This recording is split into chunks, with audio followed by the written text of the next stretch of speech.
Hai, hari ini aku lagi kepikiran satu hal. Kamu percaya reinkarnasi?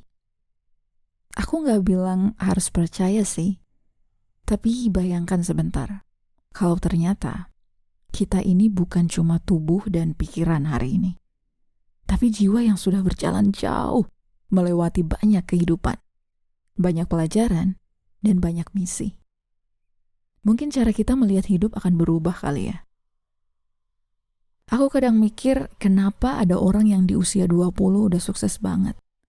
Tapi ada juga yang baru menemukan panggilannya saat umur 40 tahun.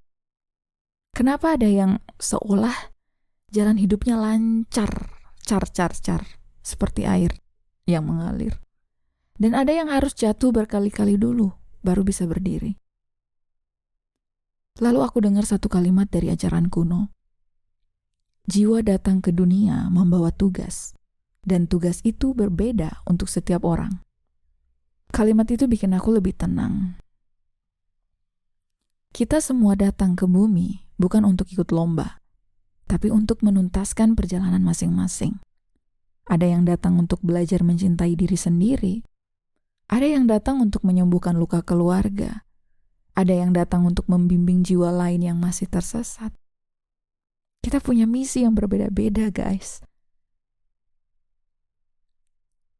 Seorang filsuf Yunani kuno yang kita semua tahu, Plato, pernah bilang sesuatu yang sangat menarik. Dalam bukunya Phaedrus, dia menulis bahwa sebelum jiwa masuk ke tubuh manusia, ia memilih kehidupannya. Jiwa itu tahu tantangan yang akan dihadapi, tahu luka-luka yang mungkin muncul, tahu siapa orang tua yang akan menjadi cermin. Tapi dia tetap memilih lahir. Kenapa? Karena jiwa itu tahu semua ini bagian dari misinya. Kalau itu benar, luar biasa. Kalau rasa gagal yang kita alami sekarang bukanlah kesalahan, tapi bagian dari kontrak jiwa yang harus dijalani. Ya memang kita harus merasakan kegagalan itu untuk menjadi sebuah pelajaran ke depannya. Sayangnya dunia modern bikin kita lupa. Kita diajarkan sejak kecil untuk membandingkan. Lihat, dia udah bisa ini. Kamu kapan? Temanmu udah kerja. Kamu masih di rumah. Dia udah nikah. Kamu belum. Kita dikondisikan untuk berpikir bahwa hidup itu satu jalur. Padahal, kita semua berjalan di jalan jiwa yang berbeda. Perbandingan hanya akan melemahkanmu. Karena kamu sedang menilai dirimu berdasarkan jalan orang lain. Sang penyair sufi yang terkenal, Jalaluddin Rumi, pernah menulis kalimat yang cukup menyentuh. Dia mengatakan seperti ini. Jangan sedih jika perjalananmu lambat. Mungkin jiwamu pernah berlari kencang di kehidupan sebelumnya. Dan kini, ia hanya ingin belajar diam.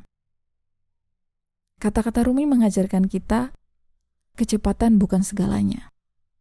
Kadang diam adalah juga bentuk perjalanan. Kadang tertinggal adalah bentuk perlindungan. Kadang keterlambatan adalah cara semesta menyiapkan sesuatu yang lebih besar. Jadi hari ini, kalau kamu sedang merasa ketinggalan atau merasa tidak cukup dibanding orang lain, berhentilah sebentar. Tarik napas perlahan, dan izinkan satu kalimat ini masuk ke hatimu. Aku berada tepat di mana aku perlu berada saat ini. Kamu tidak datang ke dunia untuk jadi seperti orang lain. Kamu datang ke dunia untuk menjadi versi terbaik dari dirimu yang sejati. Dan sekarang, mari kita ucapkan afirmasi bersama. Aku percaya jiwaku punya misi yang unik. Aku tak perlu membandingkan jalanku dengan siapapun. Setiap langkahku membawa makna. Aku izinkan diriku tumbuh sesuai waktuku sendiri. Hari ini aku merayakan jalanku. Aku percaya aku sedang berjalan di jalan manifestasi. Kalau kamu merasakan sesuatu dari video ini, kamu gak sendirian. Aku juga sedang berjalan. Dan di sini, kita belajar untuk lebih mendengar suara hati, bukan suara dunia. Sampai ketemu di video berikutnya. Kita lanjutkan perjalanan ini dengan lembut dengan sadar dan dengan niat baik.